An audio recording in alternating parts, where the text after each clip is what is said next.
గాక.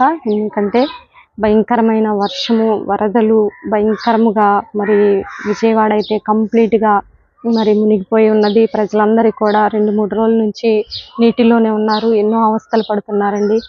వారి యొక్క దుస్థితిని బట్టి మరి ఎంతగానో మరి వేదనలో కన్నీటితో మరి ప్రార్థన చేస్తున్నాం. మరి అలాంటి ప్రాంతాలు ఎన్నో ప్రాంతాలు మరి తెలంగాణ కావచ్చు, ఆయా ప్రాంతాలలో మరి నీట మునిగిన మరి ప్రాంతాల గురించి మనం ఎంతైనా బలంగా ప్రార్థన చేయాలి. ఎందుకంటే మరి వారికి కావాల్సినటువంటి మినిమం నీడ్స్ అండి.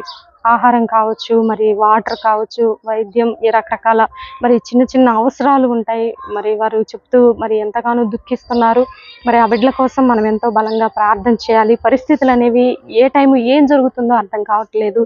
మరి కనుక మనం అందరము ప్రతిదినము దేవుణ్ణి కాచుకొని కనిపెట్టుకొని ఉండాలని ప్రభువు నామములో మనవి చేస్తూ, ఈ సందర్భాన్ని బట్టి దేవుడు ఈరోజు నా హృదయాన్ని బలపరిచిన